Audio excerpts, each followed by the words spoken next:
بنو قریظہ یہ یہودیوں کا ایک قبیلہ تھا۔ یہودی ہمیشہ بغاوت کرتے ہیں۔ انہوں نے رسول اللہ صلی اللہ علیہ وسلم سے وفا نہیں کی۔ آج ہم ان کی وفا کے امیدوار ہیں۔ کتنے بڑے دھوکے میں مبتلا ہیں ہم۔ کاش کہ کہیں ہماری قوم کو یہ بات سمجھ آ جائے، جن یہودیوں نے رسول اللہ صلی اللہ علیہ وسلم سے وفا نہیں کی، رسول اللہ صلی اللہ علیہ وسلم سے پہلے انبیاء سے وفا نہیں کی، مسلمانوں ہم سے وہ کیا وفا کریں گے؟ بنو قریظہ جب غزوہ خندق کا معاملہ تھا، مسلمانوں کا محاصرہ کیا تھا کفار نے، تو انہوں نے بھی بغاوت کر دی تھی اور کافروں کی حمایت کا اعلان کر دیا تھا۔ اب اللہ رب العزت نے حکم فرمایا، اے پیارے محبوب، یہ جنہوں نے بغاوت کی تھی نا، اب ان کے علاج کا وقت آ گیا ہے۔ ابھی غزوہ خندق سے فارغ ہوئے فوراً تیار ہو گئے بنو قریظہ کی ذرا طبیعت ٹھیک کرنے کے لیے۔ صحابہ کرام رضوان اللہ تعالی علیہم اجمعین نے سخت محاصرہ کیا بنو قریظہ کا۔ 50 دنوں پر محاصرہ قائم رہا۔ آخر کار وہ بیچارے اپنے انہوں نے آلات اور جنگی ساز و سامان ہتھیار ڈال دیے، اس شرط پر کہ حضرت سعد رضی اللہ تعالیٰ عنہ وہ ہمارے درمیان جو فیصلہ کر دیں گے ہمیں قبول ہے۔ اب حضرت سعد رضی اللہ تعالیٰ عنہ کی ان کے ساتھ قبیلے کے ساتھ کوئی رشتہ داری تھی، بڑی موافقت تھی۔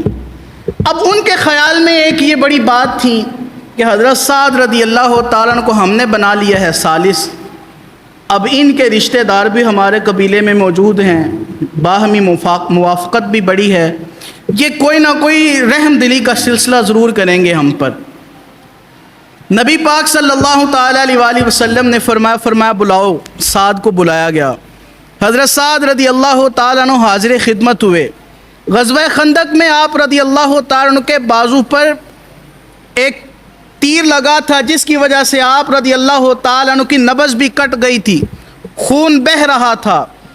حضرت سعد رضی اللہ تعالیٰ عنہ دراز گوش پر تشریف فرما تھے اور رسالت مآب صلی اللہ علیہ وسلم میں حاضر ہوئے۔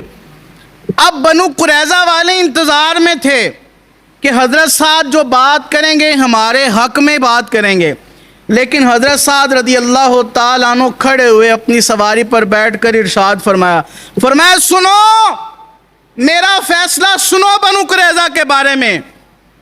میں یہ فیصلہ کرتا ہوں کہ بنو قریظہ کے جتنے بھی جنگ لڑنے والے مرد ہیں ان سب کو قتل کر دیا جائے، اور جتنی بھی عورتیں اور بچے ہیں ان کو قیدی بنا لیا جائے۔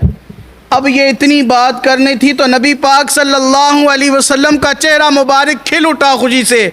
حضور صلی اللہ علیہ وسلم فرمانے لگے، اے سعد مبارک ہو تمہیں، تم نے وہ فیصلہ کیا ہے جو فیصلہ عرش کا مالک چاہتا تھا۔ اب یہاں پر میں ایک بات کرنا چاہوں گا مسلمانوں، یہ میری بات ذرا سمجھ لیجئے۔ ہمارا جہاں پر نسبی رشتہ تعلق دوستی آ جائے تو ہماری کوشش یہ ہوتی ہے کہ ہم اسے دبا لیں، اس معاملے کو نیچا کر لیں، اور جہاں پر دوستی رشتہ داری اور تعلق نہ ہو وہاں پر اسلامی قوانین کی باتیں کریں۔ لیکن یاد رکھیے، اسلام ایسا درس نہیں دیتا۔